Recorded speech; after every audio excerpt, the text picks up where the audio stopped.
Hello and welcome back to Clark County Today's top stories of the week. We've got the latest news, from close election results and community reactions to new projects that could make your commute easier. So stick around, we're diving into it all. Starting off with local election updates, Clark County's Elections Office has shared new details on the vote count. This Thursday, additional ballots were processed, giving everyone a clearer picture of how things are shaping up. The races are close, folks, and every vote matters in these nail-biting elections. Some results are still hanging in the balance, which means a few local seats and issues remain up in the air. Officials continue working diligently to provide accurate results. And as we wait, remember that the ballot process takes time, especially with a large number of last-minute submissions. Next up, we're touching on an opinion piece that's sparking conversation, a letter that highlights concerns over ballot box security funding. In this letter, a concerned resident points out that our county auditor, Greg Kimsey, did not request funds specifically for surveillance of ballot drop boxes. This has left some wondering, should our county prioritize securing these locations, or are we already covered? For those passionate about election security, this discussion brings up questions of safety, transparency, and resource allocation that could shape future elections. In other election news, the Clark County Republican Party held a lively celebration on election night.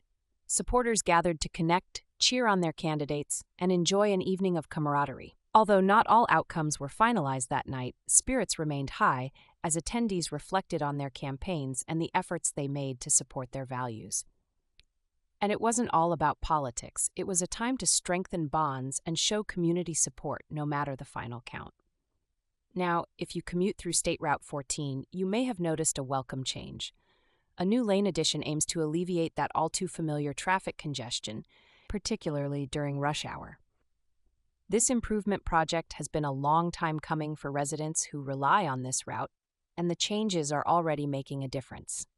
The project completion signals a commitment to easing commutes and improving daily travel times, which is sure to be a relief for those who've been stuck in bottlenecks one too many times.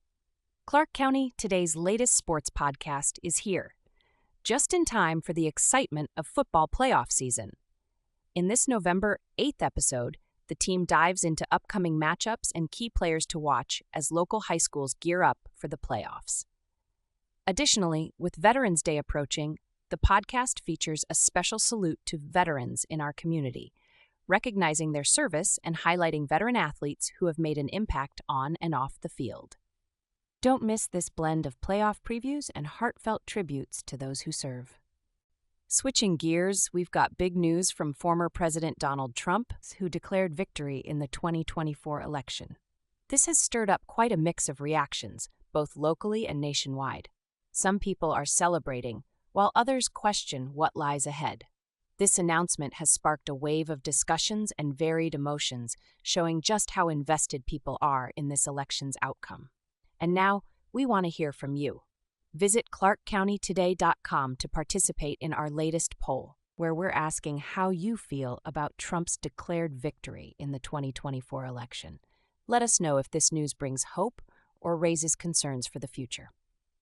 Closer to home, Joe Kent's congressional campaign is still in the spotlight.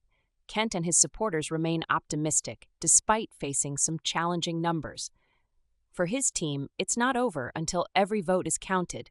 His supporters have shown up, voicing that they're ready to keep pushing, regardless of this race's final outcome.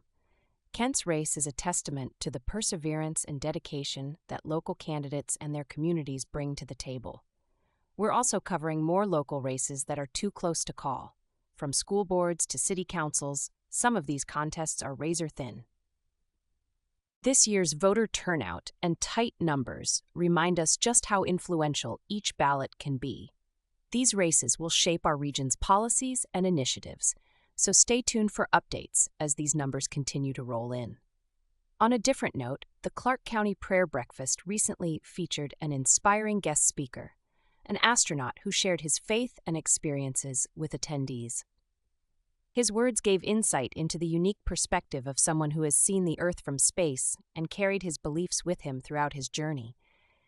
It was an uplifting moment for many, sparking hope and gratitude across the room.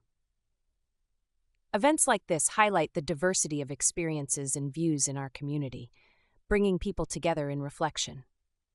In Vancouver, supporters of the Save Vancouver Streets campaign delivered a strong message to City Hall this week by submitting signatures aimed at increasing public say over road changes.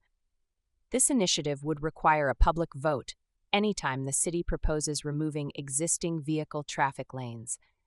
Advocates believe this measure is essential to preserving accessibility and ensuring that significant street changes reflect community priorities. The campaign highlights a growing demand for transparency and community input in decisions impacting Vancouver's roadways. As we wrap up this episode, don't forget to check out our latest poll on clarkcountytoday.com. If you have something to say, submit a letter to the editor by emailing ken.v@clarkcountytoday.com. Thank you for tuning in and following along with us. Have a great weekend, and remember to visit clarkcountytoday.com for all your local news.